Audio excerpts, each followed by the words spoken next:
Good afternoon, everyone. We are just waiting for a couple of colleagues to join us offline in Luxembourg. It's a great pleasure to welcome you all.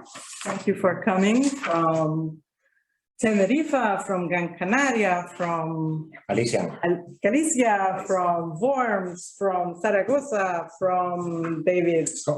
Yeah, well, Edinburgh, right? Edinburgh, yeah. Edinburgh, and I think we even have Municipality of Copenhagen joining us soon. And I do welcome you all online, wherever you are at this moment. I have to be honest with you, this is the first time that we have a really hybrid event. So I hope I'm not going to be very exclusive and I'm going to be rather inclusive.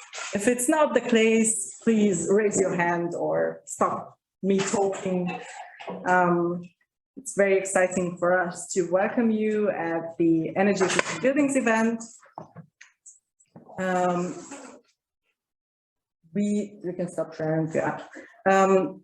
We have a dance program for 1.5 hours. And so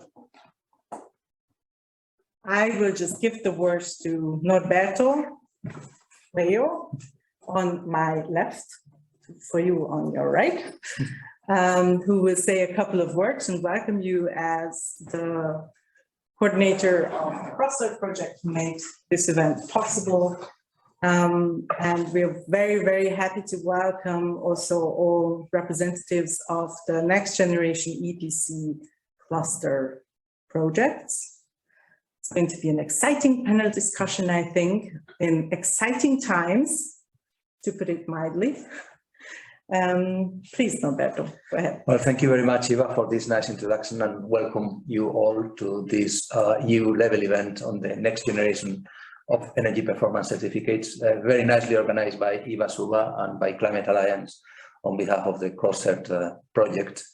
I'm sure that I don't need to justify at length in front of this audience how important the issue of energy consumption of buildings is. It was already important a few years ago because in Europe buildings account for about 27% of the final energy consumption in the European Union. Roughly a third of that is from gas, actually. It is even more important now in view of the accelerated pace of climate change and its extreme events, and also, of course, of recent geopolitical conflicts, which have brought to the forefront the overriding need of energy saving energy. So energy performance certificates are an essential tool in bringing about change.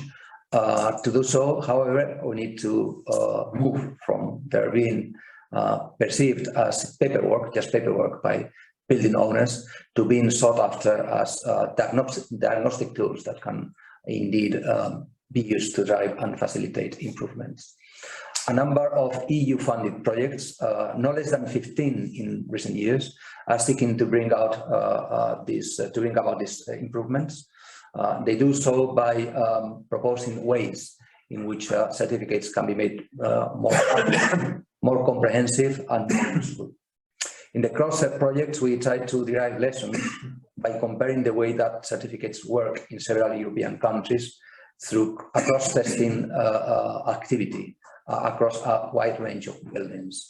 Our aim is to come up with the best practices and to drive convergence of EPC methods in Europe. So our colleagues from Climate Alliance have gathered this EU-level event. You are here a highly qualified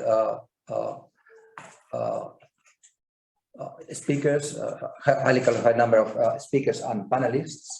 We hope that you find this event informative. We thank Climate Alliance for their efforts in convening us all. We thank our speakers and panelists for finding time to share their expertise. And of course, we thank you all for your presence. Thank you, Eva. Thank you, Norberto. Thank you very much.